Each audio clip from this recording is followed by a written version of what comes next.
तो दोस्तों Petronet LNG ने अपने क्वार्टर 4 के नंबर को डिस्क्लोज कर दिया है। तो चलिए देखते हैं क्वार्टर 4 के नंबर्स के अंदर डाटाबेस के यहाँ पे क्रोर्स में दिया गया है। लेकिन उससे पहले बता दूं कंपनी को से डिविडेंड की भी अनाउंसमेंट की गई है। इस क्वार्टर में 3 रुपये के हिसाब से डिविडेंड दिया जा रहा है कंपनी को से। चलिए कंपनी के नंबर देख लेते हैं। तो मैं बेसिकली आपको एक कंपनी के स्टैंडअलोन नंबर बता रहा हूँ क्योंकि मार्केट की जो एक्सपेक्टेशन है कंपनी के स्टैंडअलोन नंबर के ऊपर ही है। तो देखिए पिछले क्वार्टर में 12,226 करोड़ कंपनी ने जनरेट किए थे। पिछले साल देखते हैं तो 13,793 करोड़ के आसपास, जबकि अभी देखें तो गिर के 12,315 करोड़ आपका जाता हुआ देखने को मिल रहा है। तो साल दर साल जाते हैं तो साल दर साल कंपनी के रेवेन्यू के अंदर गिरावट आपको देखने को मिले, लगभग बोल सकते हैं 10 से 11% के आसपास की गिरावट आपको देखने को मिली है।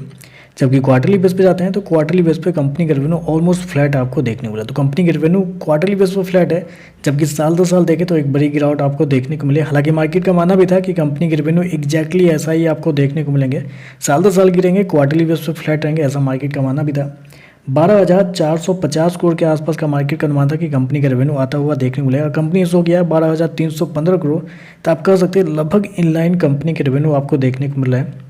खर्चे की बात करते हैं, पिछले क्वार्टर में 11,253 करोड़ खर्च किए थे, पिछले साल 12,954 करोड़, अभी देखें तो 11,070 करोड़ आपको जाता हुआ देखने को मिला। तो खर्चे देखें तो खर्चे ठीक है, खर्चे कंट्रोल में आपको देखने को मिले। स्पेशली आप कह सकते हैं कुछ फाइनेंशियल इंस्ट्रूमेंट के नाम पे कंपनी को इस क्वार्टर में 233 करोड़ का फायदा हुआ है, जिसकी वजह से एक्सपेंस आपको कंट्रोल में देखने को मिल रहा है। बाकी वैसे भी देखें तो कंपनी का कॉस्ट ऑफ मटेरियल और बाकी चीज़ें अदर एक्सपेंस सारा कुछ देखें तो कंट्रोल में आपको देखने को मिल रहा है। चलिए कंपनी का प्रॉफिट क्या निकलता है वो देखते हैं। पिछले क्वार्टर में 866 करोड़ का प्रॉफिट था, पिछले साल 737 करोड़ के आसपास, जबकि अभी देखें तो बढ़ के 1,070 करोड़ आपको जाता हुआ देखने को मिला। तो कंपनी का प्रॉफिट देखें तो प्रॉफिट के अंदर एक बड़ी तेजी आपको देखने को मिली। यहाँ पे लगभग बोल सकते हैं 48% के आसपास का जंप आपको देखने को मिला है। जबकि क्वार्टरली बेस पे जाते हैं तो यहाँ पे भी एक बड़ी तेजी आपको देखने को मिली, लगभग 24 से 25% के आसपास का जंप है।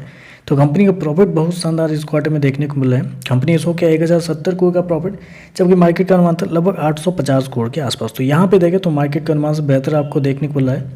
चलिए कंपनी के ईपीएस क्या है वो देखते हैं। तो देखिए पिछले क्वार्टर में 5,78 पिछले साल 4,92, अभी देखें तो 7,13 आपको देखने को मिला है। तो ओवरऑल देखा जाए तो नंबर थोड़े से मिक्स कहेंगे, आप पॉजिटिव भी कहेंगे, क्योंकि बेसिकली क्या हुआ है, रेवेन्यू तो कमजोर है, ये तो क्लियर है। यहाँ पे रेवेन्यू आपको गिरता हुआ देखने को मिला, साल दर साल क्वार्टरली बेस पर फ्लैट है, लेकिन प्रॉफिट आपको बढ़ते हुए देखने को मिले। इसका मतलब कि कंपनी का मार्जिन आपको बढ़ते हुए देखने को मिला। तो आजकल देखा जाता है कि अगर कंपनी का प्रॉफिट बढ़ रहा है, रेवेन्यू गिर रहा है, फिर भी शेयर के अंदर तेजी आ जाती है।